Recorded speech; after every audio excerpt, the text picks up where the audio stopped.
जय सिया राम दोस्तों, आप देख रहे हैं मानस अंश का नया भाग। और आज के इस मानस अंश के नए भाग में हम बात करने वाले हैं कि आखिर भगवान राम ने अपने जीवन में प्रारब्ध के दंश को क्यों झेला। तो हम इस बारे में चर्चा शुरू करें इसके पहले मेरा निवेदन है कि आप सत्यपथ को लाइक करिए, शेयर करिए और सब्सक्राइब जरूर करिए और इस वीडियो को शेयर करिए अपने शुभचिंतकों के पास और कमेंट में जाके लिखिए जय सिया राम।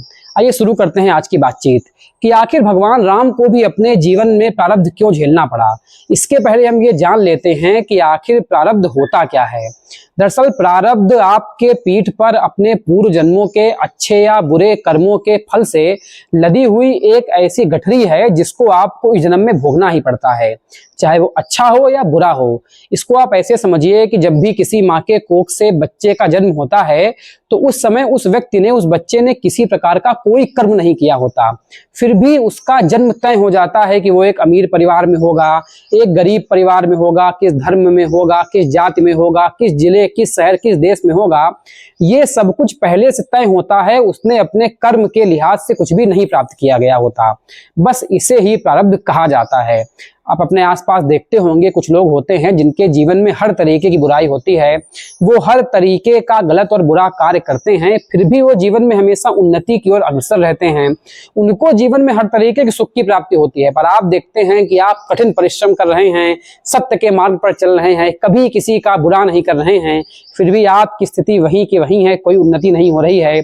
इसका भी खेल प्रारब्ध के कारण ही है। वो बुरा व्यक्ति जो जीवन में इस जन्म में सारी बुराइयां कर रहा है पर फिर भी हमेशा आगे बढ़ रहा है, क्योंकि उसके अच्छे पूर्व जन्मों के प्रारब्ध का फल अभी उसको मिल रहा है। फिर आप जैसे किसी नेताजी को देखते हैं जो जमीन अधिग्रहण से लेकर के भ्रष्टाचार हर तरीके का गलत काम करते हैं पर आगे बढ़ते जाते हैं, पर फिर एक दिन एक समय ऐसा आता है जब वही नेताजी बकरी चोरी के इल्जाम में जेल चले जाते हैं। उसका कारण यही होता है कि उनके पूर्व जन्मों में किए गए अच्छे प्रारब्धों का फल, अच्छे कर्मों का फल उनको मिलना बंद हो जाता है और इस जन्म में किए गए बुरे कर्मों का फल चालू रहता है। इसलिए वो तमाम बुरे कार्य करते हैं पर अंत में बकरी चोरी के इल्जाम में जेल जाते हैं। खैर, ये तो हो गया प्रारब्ध का खेल। अब आपको बताते हैं भगवान राम के जीवन में क्या हुआ। याद करिए रामायण का वो हिस्सा जब माता कैकेयी ने अपने पति राजा दशरथ से 2 वचन मांगे। इसमें पहला वचन मांगा उनके पुत्र भरत को राज्याभिषेक और दूसरा वचन मांगा भगवान राम को 14 वर्षों का वनवास। वाल्मीकि रामायण में ऐसा प्रसंग आता है कि जब लक्ष्मण जी को इस बारे में पता चला कि दशरथ जी ने भगवान राम को 14 वर्षों का वनवास दे दिया है तो वो अत्यंत क्रोधित हो गए और उन्होंने दशरथ जी से जाके पूछा कि आपने ऐसा क्यों किया। लगता है कि आपके बुढ़ापे के कारण आपकी मति मारी गई है, इसीलिए आपने ऐसा किया। और लक्ष्मण जी भयंकर क्रोधित होते हुए दशरथ जी से बोले कि आप अपने कच्छ में जाइए, आप महल में जाइए, भैया महाराजा राम ही इस देश के राजा बनेंगे, वही अवध प्रदेश के राजा बनेंगे, आपको उनको वन भेजने का कोई अधिकार नहीं है। लेकिन जब भगवान राम को इस बारे में पता चला तो उन्होंने लक्ष्मण को डांटते हुए बोला कि तुम मेरे भाग्य के विषय में फैसला करने वाले कौन होते हो। ये मेरा प्रारब्ध है, मुझे वन जाना है 14 वर्षों के लिए, जहां पर मुझे राक्षसों का संहार करना है, रावण का संहार करना है। ये मेरे जीवन का प्रारब्ध है और मुझे इसको भोगना ही पड़ेगा। ऐसा कहकर उन्होंने लक्ष्मण को बहुत डांटा और अंत में हम सब जानते हैं कि वो वन चले गए। फिर पूरी कहानी आपको पता है, किस तरीके से माता सीता का हरण हुआ, किस तरीके से भगवान राम ने वानरों भालुओं के साथ मिलकर के लंका में समुद्र के ऊपर पुल का निर्माण किया और अंत में रावण का दहन किया।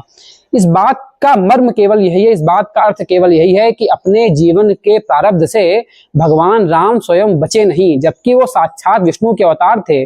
वो चाहते तो मना भी कर सकते थे, पर उन्होंने अपने मानव रूप में इस युग के मनुष्य को ये बताया कि जब मैंने अपने जीवन के प्रारब्ध को झेला, जब मैंने अपने नियति को झेला, तो वो झेलना आपको भी पड़ेगा।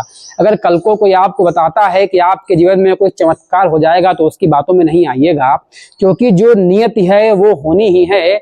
इस संसार में एक एक पत्ते को भी भगवान हिला रहा है, उसकी माया ही हिला रही है।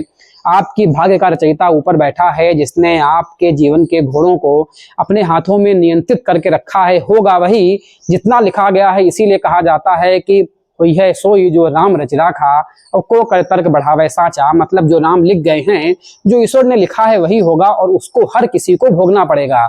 ऐसा भगवान राम ने अपने जीवन में दिखाया कि स्वयं वो भी अपनी नीति से भागे नहीं, उन्होंने डट कर का उसका मुकाबला किया और इसीलिए वो मर्यादा पुरुषोत्तम भगवान राम बन के निकल के आए।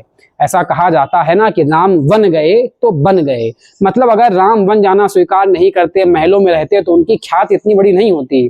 क्योंकि जो मनुष्य, जो व्यक्ति जीवन में संघर्षों से लड़ता हुआ, संघर्षों की राह चलता हुआ प्रगति के मार्ग पर बढ़ता है, समाज में उसी की जय जयकार होती है। और ऐसा ही भगवान राम के साथ हुआ। जब वन में गए, 14 वर्षों का वनवास काटा, राक्षसों का दमन किया, रावण का संहार किया, तभी वो इस युग में मर्यादा पुरुषोत्तम श्री राम भगवान के नाम से जाने गए।